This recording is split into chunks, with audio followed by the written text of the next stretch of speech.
ஓம் பத்ரகாளியே போற்றி போற்றி. ஓம் மகா காளியே போற்றி போற்றி. ஓம் பைரவகாளியே போற்றி போற்றி. என் அன்பு குழந்தையே, இந்த மங்களகரமான தினத்தில் உனது பிரச்சனைகளை எல்லாம் போக்கி நீ கேட்ட வரங்களை எல்லாம் அள்ளி அள்ளி கொடுக்க உன் தாய் பத்ரகாளி வந்து கொண்டிருக்கின்றேன். இந்த பதிவை முழுமையாக கேள் என் தங்கமே. என் அன்பு குழந்தையே, இன்று உன் காளி தேவி அவசரமான செய்தியை கொண்டு வந்திருக்கின்றேன் என் தங்கமே. உன் வாழ்க்கையை அழித்துவிட வேண்டும் என்று ஒரு சூழ்ச்சி உன்னை சுற்றி நடந்து கொண்டிருக்கின்றது. ஒரு அவசர செய்தி உன்னிடத்தில் கூறிவிட வேண்டும் என்று உன் தாய் ஓடோடி வந்திருக்கின்றேன். நீ நன்றாக வாழ்ந்துவிடக் கூடாது என்று அவர்கள் மனதார நினைத்து கொண்டிருக்கின்றார்கள் என் குழந்தையே. அவர் யார் என்றும் எதற்காக என்றும் உன்னிடத்தில் சொல்லவே உன் தாய் வந்திருக்கின்றேன். அவர்கள் என்ன நினைத்து கொண்டிருக்கின்றார்கள் என்று உன்னிடத்தில் உன் தாய் சொல்லிவிட வந்திருக்கின்றேன். அம்மா சொல்வதனை வைத்து இதில் இருந்து தப்பித்து கொள்ள வேண்டும் என்றுதான் உன் தாய் உன்னிடத்தில் இதையெல்லாம் கூறிவிடலாம் என்று உன்னை தேடி ஓடோடி வந்திருக்கின்றேன் குழந்தையே. எதுவாக இருந்தாலும் இதற்கு முன்பாக என் வாழ்க்கை கேட்டு முடித்த பின் பயம் கொள்ளக்கூடாது என் குழந்தையே. இந்த தாயானவள் உன் வாழ்க்கையில் எந்த வகையான பங்கை அளிக்கிறாள் என்று நீ புரிந்து கொள்ள வேண்டும் அல்லவா? சூழ்ச்சி வலையில் அவர்கள் எளிதில் பின்னிவிடலாம். ஆனால் அவர்கள் உன்னை நினைப்ப முடியாத காரியம் அல்லவா என் குழந்தையே. இந்த தாய் உன்னோடு உனக்கு துணையாக நிற்கும் பொழுது அவர்கள் உன்னை அத்தனை எளிதில் உன்னை நெருங்குவது சுலபமான காரியம் கிடையாது என் குழந்தையே, என் தங்கமே. அதனால் உனக்கு நடக்கின்ற விஷயங்கள், உன்னை சுற்றி ஒருவர் செய்கின்ற விஷயங்கள் நீ தெரிந்து கொள்ள வேண்டும் அல்லவா?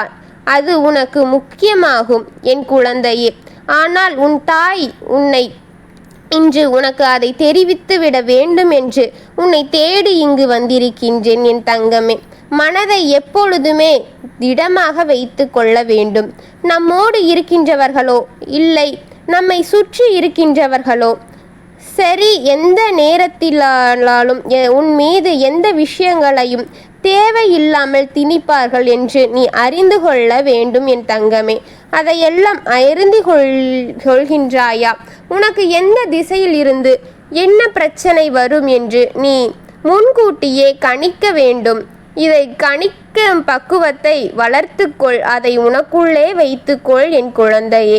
ஒருவர் உன்னிடத்தில் ஒரு விஷயத்தை பேசுகிறார் என்றால் அது என்ன நோக்கமாக இருக்கும் என்பதை புரிந்து தன்மை கொண்டு உன் மனதுள் வைத்துக்கொள் என் தங்கமே. என் குழந்தையே, சூழ்ச்சிக்கானது உனது இல்லத்தில் அருகில் இருக்கின்றார்கள் என் குழந்தையே. ஒருவர் உனக்கு மட்டும் இல்லை, உன் குடும்பத்திற்கே ஒரு வலையை போட்டு கொண்டிருக்கின்றார்கள். அவர்களுடைய நினைப்பு என்ன தெரியுமா? உனது குடும்பத்தில் யாரேனும் ஒருவர் சந்தோஷமாக சிரித்தால் அவர்களுக்கு அது பிடிப்பதே இல்லை. உன் குடும்பத்தில் இருப்பவர்களை சிரித்து முகத்துடன் பார்த்தால் அவருக்கு விருப்பம் கிடையாது. யாரிடமும் உன் வீட்டில் வாய்விட்டு சத்தமாக சிரித்து விட்டார்கள் என்றால் உடனே அவர்கள் அங்கு முணுமுணுக்க ஆரம்பித்து விடுவார்கள். என்ன சத்தம், இப்படியெல்லாம் சிரித்து கொண்டிருக்கின்றார்களே என்று மனதிற்குள் நினைத்து கொண்டிருப்பார்கள் என் குழந்தையே.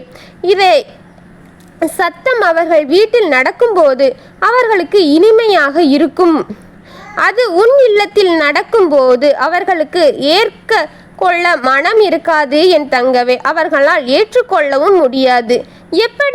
எதற்கு என்றால் இதன் காரணம் என்னையாக இருக்கும் என் தங்கமே? இதற்கு ஒரே ஒரு காரணம்தான் இருக்கின்றது. அது என்ன தெரியுமா? அவர் குடும்பத்தில் ஒற்றுமை இல்லை, நிம்மதி இல்லை. யார் இது போன்ற எண்ணங்களை வைத்து கொண்டிருக்கின்றாரோ அவரை சுற்றி நடக்கின்ற விஷயங்களும் எல்லாமே தப்பாகவே நடந்து கொண்டிருக்கின்றது. ஆனால் அருகில் இருக்கின்ற நீயோ சந்தோஷமாக இருக்கின்றாயே. உன்னுடைய குடும்பத்தில் எப்பொழுதும் சந்தோஷம் இருந்து கொண்டே இருக்கின்றது. பார்த்து அவர்கள் வயிற்றெரிச்சல் பட்டு கொண்டிருக்கின்றார்கள் என் குழந்தையே. இது ஒன்றுதான் காரணம், இன்றி வேறொன்றும் இல்லை என் தங்க குழந்தையே. அதனால் உன் சந்தோஷங்களை நிலைகுலைய செய்ய வேண்டும் என்று அவர்கள் எண்ணிக்கொண்டிருக்கின்றார்கள். மற்றவர்களுக்கு நீ சந்தோஷமாக இருப்பது போன்று தெரிகின்றது. ஆனால் உன் குடும்பத்தில் இருக்கின்ற பிரச்சனைகள் எல்லாம் உன் தாயான எனக்கும் உனக்கும் தானே தெரியும் என் தங்கமே. அவர்கள் அதையெல்லாம் அறிந்து கொள்ளவே இல்லை. உன் குடும்பத்தில் இருக்கின்ற சந்தோஷத்தை பற்றி மட்டும் அறிந்து வைத்திருக்கின்றார்கள். கஷ்டங்களை, உன் குடும்பத்தில் இருக்கின்ற கஷ்டங்களை பற்றி தெரிய அவர்களுக்கு இன்னும் சந்தோஷம்தான் படுவார்கள் என் குழந்தையே. நல்ல வேளையாக அவர்களுக்கு அந்த வாய்ப்பு கிடைக்கவில்லை என் குழந்தையே. நீ சந்தோஷப்படுகின்றாய் என்று நினைத்து அவர்கள் அங்கு மனவேதனைப்பட்டு கொண்டிருக்கின்றார்கள் என் தங்கமே. ஒன்றை நன்றாக புரிந்து கொள்.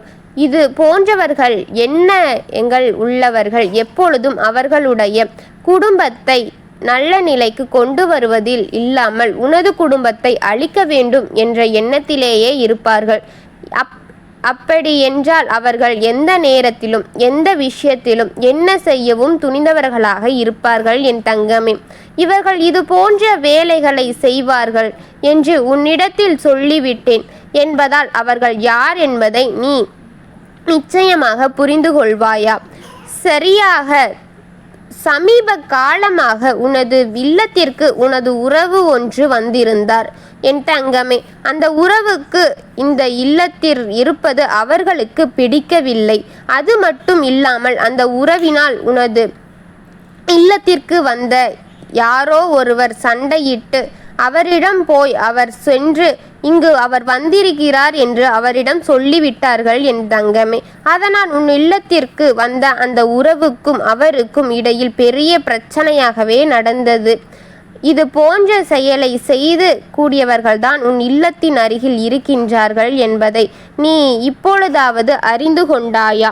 ஆனால் உன் அம்மா சொன்னது யார் என்பதை நீ புரிந்து கொண்டாயா?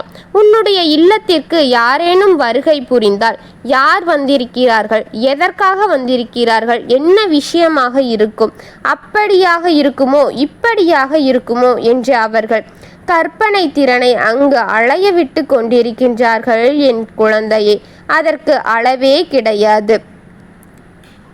அவர்களின் கற்பனை எல்லையே கிடையாத அளவிற்கு சென்றுவிட்டது. அதனால் ஒன்றை மட்டும் நீ புரிந்து கொள். அவர்கள் எந்த அளவிற்கு உன் குடும்பத்தின் சந்தோஷத்தை கெடுக்க வேண்டும் என்று நினைத்து கொண்டிருக்கிறார்களோ அந்த அளவிற்கு இனி உன் குடும்பத்தில் சந்தோஷம் அதிகமாக நிலைக்கப் போகின்றது. இந்த சந்தோஷம் உன் வாழ்க்கையில் நிலைத்துவிட வேண்டும் என்று நீ நினைத்தால் சுற்றி இருக்கின்ற இது போன்ற மனிதர்களை உன் வாழ்க்கையை விட்டு விலக்கி வைத்து கொள் என் தங்கமே. அதனால் நான் சொல்வதை கேட்டு அதை உடனே செய்துவிடு. ஏன் என்றால் அவர்கள் உனக்கு இது போன்று செய்ய வேண்டும் என்று நினைத்து கொண்டவர்கள்தான் இங்கு இருக்கின்றார்கள். ஒருபோதும் உன்னிடத்தில் காண்பிக்க கிடையாது. என்னமோ உன்னிடத்தில் அருகில் உள்ளவர்கள்தான் உனக்கு நல்லதை செய்யும், எல்லாம் செய்ய உனக்கு உதவி செய்வது போல உன்னிடம் நடித்து கொண்டிருக்கின்றார்கள்.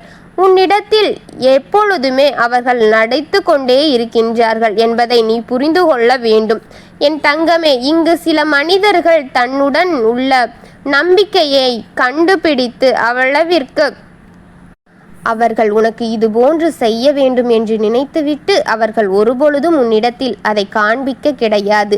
என்னமோ உன்னிடத்தில் அருகில் உள்ளவர்கள்தான் உனக்கு எல்லா நேரங்களிலும் உனக்கு உதவி செய்வேன் என்பது போல நடந்து கொண்டிருக்கின்றார்கள். உன்னிடத்தில் எல்லாமே அவர்கள் நடித்துதான் கொண்டிருக்கின்றார்கள் என்பதை நீ புரிந்து கொள்ள வேண்டும் என் தங்கமே. இங்கு சில மனிதர்கள் தன்னுடன் உள்ள நம்பிக்கை நடிப்பினை கண்டுபிடிக்காத முடியாத அளவிற்கு தத்ரூபமாக அல்லவா நடித்து கொண்டிருக்கின்றார்கள். என் குழந்தையே, நீ உன் வெள்ளந்தி மனதை கொண்டு இவர்கள் நடிப்பை எல்லாம் நம்பிக்கொண்டு உண்மை என்று நினைத்து கொண்டிருக்கின்றாய் என் தங்கமே. இந்த நம்பிக்கைதான் உன்னுடைய வாழ்க்கையில் இவர்கள் சில நேரங்களில் செய்கின்ற விஷயங்களின் பின் உனக்கு கஷ்டங்கள் அனுபவித்து கொண்டிருக்கின்றாய். யாரையும் எளிதில் நம்பிவிடாதே என் குழந்தையே என்று சொல்வது இதுவும் ஒரு காரணம் என்பதை நீ புரிந்து கொள்ள வேண்டும். உன்னுடைய வாழ்க்கையில் நீ கஷ்டங்களை அனுபவித்தே நம்பியதனால் தான் அனுபவித்து கொண்டிருக்கின்றாய். விட்டாய். உன் வாழ்க்கையில் வந்துவிட்ட பிறகு இதையெல்லாம் சாதாரணமாக எடுத்துக்கொள்ளக்கூடாது. இது போன்று நடக்கின்ற மனிதர்கள் எல்லாம் வாழ்க்கையில் ஒரு போதும் சேர்த்து கொள்ளக்கூடாது. இவர்கள் எல்லாம் எந்த பாவ புண்ணியமும் பார்க்கக்கூடாது. எந்த விஷயமாக இருந்தாலும் இவர்களுக்கு உன்னுடைய வாழ்க்கையில் இடம் கொடுக்காதே இருக்க வேண்டும். ஒரு முறை இடம் கொடுத்து விட்டாயானால் அவர்கள் உன் வாழ்க்கையை கெடுத்துவிட வேண்டும் என்றுதான் நினைப்பார்களோ தவிர நல்லபடியாக திருந்தி வாழ வேண்டும் என்று ஒருபொழுதும் நினைப்பது கிடையாது. என் தங்கமே, உன் மனதில் இருக்கின்ற நல்ல எண்ணங்களை அவர்களுக்கு ஒருபொழுதும் புரியவே இல்லை. ஆபத்து என்ற ஒன்று வந்தவுடனே அவர்களுக்கு நீ ஓடி ஓடி உதவி செய்து கொண்டிருந்தாயே. அருகில் இருக்கின்றவர்கள்தான் நமக்கு உதவுவார்கள் என்ற எண்ணம் அவர்களுக்கு துளி கூட கிடையாது. என் குழந்தையே, தீமையை மட்டுமே செய்ய நினைப்பவர்கள் இந்த மனிதர்களை உன் வாழ்க்கையில் இருந்து விலக்கி வைத்து கொள்ள வேண்டும். என் தங்கமே, இல்லை என்றால் உன் அம்மா நான் நிச்சயமாக அவர்களை உன் வாழ்க்கையிலிருந்து விலக்கி வைத்து விடுவேன். என் குழந்தையே, இவர்களை கண்டு நீ பயப்பட தேவையில்லை. ஆனால் அவர்களை கண்டு ஒதுங்கி இருக்க வேண்டிய அவசியம் நிச்சயமாக இருக்கின்றது. என் குழந்தையே, அவர்கள் தன்னுடைய வேலைகளை எல்லாம் விட்டு உன்னுடைய வேலைகளில் அதிகம் கவனம் செலுத்துகின்றார்கள். இப்படி செய்பவர்கள் நிச்சயமாக உன் வாழ்க்கையில் உதவ மாட்டார்கள் என்பதை நீ புரிந்து கொள்ள வேண்டும். உன்னிடத்தில் இருந்தே மிக பெரிய உதவியை பெற்றுவிட்டு உனக்கே துரோகத்தை செய்து நினைக்கின்ற மனதை கொண்டவர்கள் நிச்சயமாக உன் வாழ்க்கையில் எந்த ஒரு உதவியும் அவர்கள் தேவைப்பட மாட்டார்கள் என்பதை நீ புரிந்து கொள்ள வேண்டும். இவர்கள் சூழ்ச்சியிலிருந்து சிக்காமல் நீ உன் வாழ்க்கையை கெடுக்க நினைப்பவர்கள் அருகில் வைத்து நீ நிச்சயமாக நல்லபடியாக விலகி வந்துவிடு. என் தங்கமே, என்றுதான் உன் அம்மா உன்னிடத்தில் உன்னை எச்சரிக்கைப்படுத்த செய்யலாம் என்றே உன்னை